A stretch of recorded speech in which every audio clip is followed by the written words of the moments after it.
ಪ್ರಭು ಯೇಸುವಿನಲ್ಲಿ ಅನುಗ್ರಹಿತರಾದವರೇ, ಎಲ್ಲರನ್ನು ನೆನೆಸಿ ಪ್ರಾರ್ಥಿಸುತ್ತೇನೆ. ಡೈಲಿ ಬ್ಲೆಸ್ಸಿಂಗ್ ಎಂಬ ವಚನ ಶುಶ್ರೂಷೆಯಲ್ಲಿ ಒಟ್ಟಿಗೆ ಸೇರಿ ಪ್ರಾರ್ಥಿಸಲು ದೇವರು ಕೊಟ್ಟ ಸಮಯಕ್ಕಾಗಿ, ಅವಕಾಶಕ್ಕಾಗಿ ಕೃತಜ್ಞತೆಯನ್ನು ಸಲ್ಲಿಸುತ್ತೇನೆ. ಇಂದು ನಾವು ಆಲಿಸುವ ದೇವರ ವಾಕ್ಯ ಕೀರ್ತನೆಗಳು. ಇದು ಕೃತಜ್ಞತೆಯಿಂದ ತುಂಬಿರುವುದು. ದೇವರ ವಾಕ್ಯ ಆಲಿಸುವ ಕೀರ್ತನೆಗಳು 100ನೇ ಅಧ್ಯಾಯ 4ನೇ ವಾಕ್ಯ. ವಾಕ್ಯ ಇಂತಿದೆ, ಆಲಿಸೋಣ. ಆತನ ಗೃಹದ್ವಾರವನ್ನು ಪ್ರವೇಶಿಸಿ ಧನ್ಯವಾದದೊಂದಿಗೆ ಆತನ ಆವರಣದಲ್ಲಿ ನಿಲ್ಲಿರಿ, ಸ್ತುತಿ ಸ್ತೋತ್ರಗಳೊಂದಿಗೆ ಆತನ ನಾಮವನ್ನು ಕೊಂಡಾಡಿ ಉಪಕಾರ ಸ್ಮರಣೆಯೊಂದಿಗೆ. ಹೇಗೆ ದೇವರ ಸನ್ನಿಧಿಯಲ್ಲಿ ಆ ದ್ವಾರಗಳನ್ನು ಪ್ರವೇಶಿಸುವುದು ಎಂದು ಇದರಲ್ಲಿ ಬರೆದಿದೆ. ಧನ್ಯವಾದದ ಹೃದಯದಿಂದ, ಕೃತಜ್ಞತಾ ಗೀತೆಯೊಂದಿಗೆ. ಡೈಲಿ ಬ್ಲೆಸ್ಸಿಂಗ್ ಎಂಬ ವಚನ ಶುಶ್ರೂಷೆಯಲ್ಲಿ ನಿರಂತರ ಪ್ರಾರ್ಥನೆಯೊಂದಿಗೆ ದೇವರು ನಮಗೆ ನೀಡಿದ ಎಲ್ಲಾ ಅನುಗ್ರಹವನ್ನು ನಮಗೆ ನೆನೆಸುವ. ನಮ್ಮ ಜೀವನದಲ್ಲಿ ನಡೆದ ಬಹಳಷ್ಟು ಒಳಿತು ಅನುಗ್ರಹ ಇದೆ. ಎಲ್ಲವನ್ನು ಕೃತಜ್ಞತೆಯೊಂದಿಗೆ ನೆನೆಸುವ.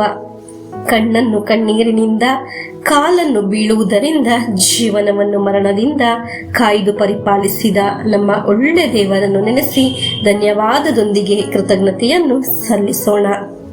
ದೇವರು ನಮ್ಮನ್ನು ಅನುಗ್ರಹಿಸಲಿ.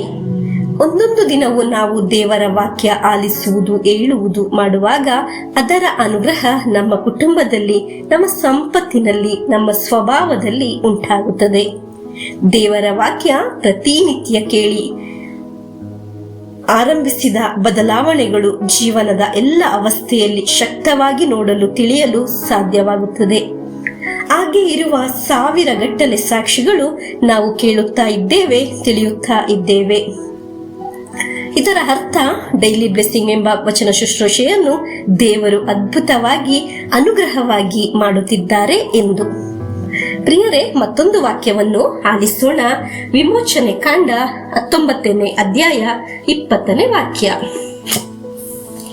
ಸರ್ವೇಶ್ವರ ಸೀನಾಯ್ ಬೆಟ್ಟದ ಶಿಖರಕ್ಕೆ ಇಳಿದು ಬಂದರು. ಅವರು ಬೆಟ್ಟದ ತುದಿಗೆ ಬಾ ಎಂದು ಮೋಶೆಯನ್ನು ಕರೆಯಲು ಆತನು ಬೆಟ್ಟವನ್ನೇರಿದನು. ಪ್ರಿಯರೇ, ದೇವರ ಕರೆ, ದೇವರ ಒಂದು ಕರೆ, ಅದು ನಮ್ಮ ಮುಂದೆ ಇರುವ ಜೀವನದ ಉಳಿತಿನ ಅನುಗ್ರಹದ ದಿನವಾಗಲು ಪ್ರಾರಂಭವಾಗುತ್ತದೆ. ನಮ್ಮನ್ನು ದೇವರು ಕರೆಯುತ್ತಾರೆ. ಈಗ ದೇವರು ನಮ್ಮನ್ನು ಕರೆಯುತ್ತಾ ಇದ್ದಾರೆ. ಮೋಶೆಯನ್ನು ದೇವರು ಕರೆದ ಹಾಗೆ ದೇವರು ನಮ್ಮನ್ನು ಪ್ರಾರ್ಥಿಸಲು ಕರೆಯುತ್ತಿದ್ದಾರೆ.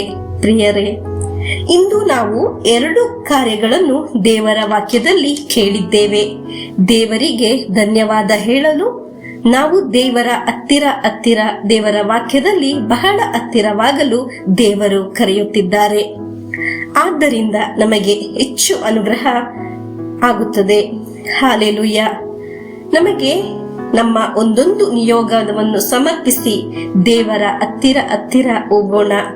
ದೇವರು ನಮ್ಮನ್ನು ಅನುಗ್ರಹಿಸಲಿ ಎಂದು ಪ್ರಾರ್ಥಿಸಿ ನಾವು ಈಗ ಪ್ರಭುವಿನ ಆಶೀರ್ವಾದವನ್ನು ಸ್ವೀಕರಿಸೋಣ.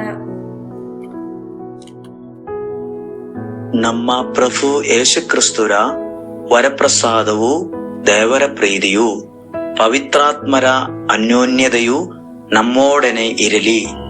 ರೋಗಗಳಿಂದ, ಅಪಘಾತದಿಂದ, ದುರ್ಮರಣದಿಂದ, ಅಗಾಲಿದ ಮರಣದಿಂದ, ಅಸೂಯೆಯಿಂದ, ಮೋಸೆ ವಂದನೆಯಿಂದೆല്ലാം ದೇವರು ನಮ್ಮನ್ನು ಸಂರಕ್ಷಿಸಲಿ. ಹಾಲೆಲೂಯ, ಆಮೇನ್.